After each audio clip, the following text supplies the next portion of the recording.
Hey everyone, it's Erin Nielsen from tonedand10fitness.com. I wanted to do a video today about sleep. I've been talking about in my last couple of videos about my 3 top ways of staying young and having youthful skin. People ask me all the time, now that I'm in my 40s, how do you stay looking so young and not in your 40s? So my last 2 videos were about exercise and the importance of that in staying young and looking young, and also nutrition was my last video. So today, again, I'm going to talk about sleep, which I think is really important, and it's something we all struggle with, whether it's kids keeping us up, work keeping us up, just something that happened during the day keeping us up. There's a lot of things that can disrupt our sleep, so I just wanted to talk about those today. If you don't get enough sleep, you are really robbing your skin and your body of really valuable healing time, because a lot of wonderful healing and replenishment occurs at night. And so if you're not getting your sleep, you're just really robbing your body of that, and you're going to wake up not feeling as good, not feeling as healthy, and obviously, unfortunately, looking older in the morning. So with our busy schedules, it's no wonder we don't get enough sleep. We're all stressed out. We have kids waking us up in the middle of the night feeling sick or feeling lonely or scared, and sometimes it's hard to get back to sleep. So I have a few tips to maximize your sleep. There are some things, obviously, that I can't control, like crying babies and things like that. But there are a few things you can do to try to maximize your sleep as much as possible. So one of the biggest things that I think a lot of people don't do is dim your lights as soon as darkness falls. If you can do that, your body starts, once the natural sunlight is gone, once the sun sets, your body should go into a natural rhythm where it's going to release what we call melatonin. And melatonin is what allows your body to start winding down so that it's ready to go to sleep when you're ready. So if the sun falls and the sun sets and you're not reducing the artificial light in your home, like a lot of the lamps and TVs and computer screens, then you're not signaling your body that it's time to start to wind down. And melatonin release, which is, again, that hormone that helps you to wind down, won't be released as quickly or as efficiently. So one of the first things I recommend to people is, as soon as the sun sets, try to at least dim your lights in the house, maybe even candle lights better if you don't have kids around that can get to those candles. But really dimming your lights is really important. The other thing, because again it's artificial light, is you want to try to turn off all of your computer screens, TVs, all of that kind of stuff. Try to do it about 1 to 2 hours before you fall asleep. 2 hours is even better, but I know a lot of people struggle with this because they feel like that's their only time they can get some work done on the computer or watch a little TV and wind down. It is a little bit of a change and a shock to your system when you're not watching TV right away if you're used to it right before bed. But I will tell you, if you can find a good book and just kind of shut all of that, extra light out of your life at that time of night, it's going to make a really big difference. And reading, I find, is very relaxing, and most nights I actually fall asleep to reading a book.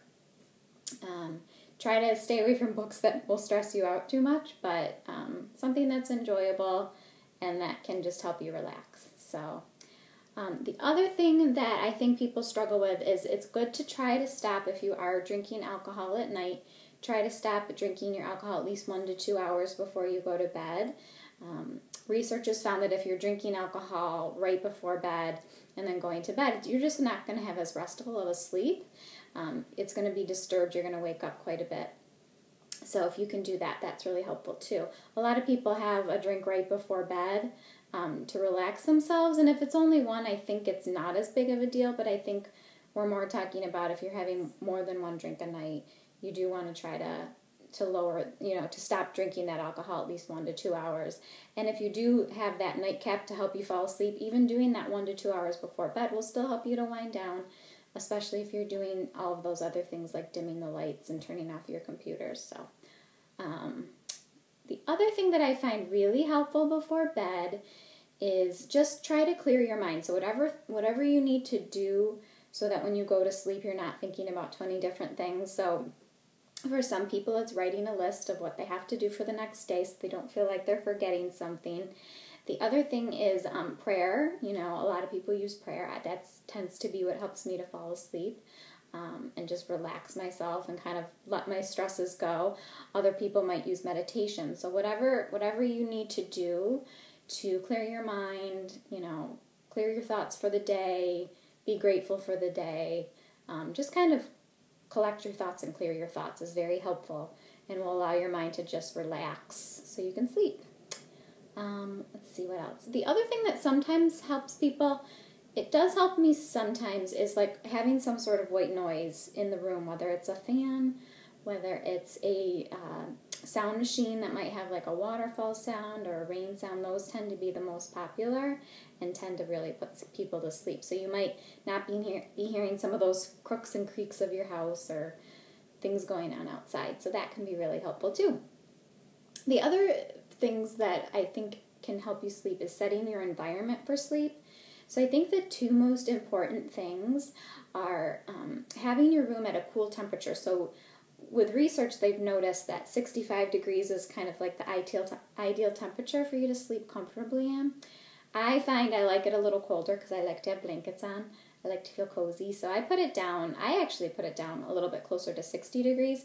But again, you're going to have your own comfort level. But really, having it much above 65 degrees, you might be disrupting your sleep just due to your body temperature. So the other thing in the room is you want to try, when you go to sleep, you want to try to make sure that every single light in the room is covered, because any little single bit of light can disrupt your sleep, because any artificial light will disrupt that melatonin release that I was talking about, and that melatonin release is what helps you to sleep. So even the littlest light, like your clock light, can disrupt your sleep. So I actually put a little cloth over my clock during the night, and if I need to see what time it is, I just move it really quick. But I really feel that has helped me sleep a lot better. So if you have too many lights in the room and you don't want to cover all of them up, another great thing is just wearing one of those eye masks at night to shut out all the light.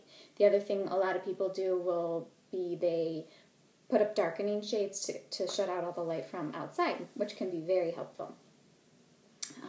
So those are my best tips on maximizing sleep. There's two little beauty tips that I recommend at night. Again, it's not really going to help you sleep, but it'll help maximize your skin and prevent excess wrinkles, is to sleep with your head elevated, because it's going to prevent puffy eyes in the morning. And try to sleep on your back so that you're not rubbing your skin against the pillow all night. If you absolutely have to sleep on your stomach or your side, which I struggle sometimes, a silk pillow is best because it's not going to cause that friction on your skin. So those are just two little skin tips. But those are my best tips, and I hope you really enjoyed the video. And if you did, be sure to subscribe to my channel. Just hit the red subscribe button. And I would love it if you would like this video as well. Just click the like button. And if you have any comments or questions, you can add those below. And be sure to check out www.toned10fitness.com. And thanks. I hope you enjoyed the video. I'll see you next time. Bye.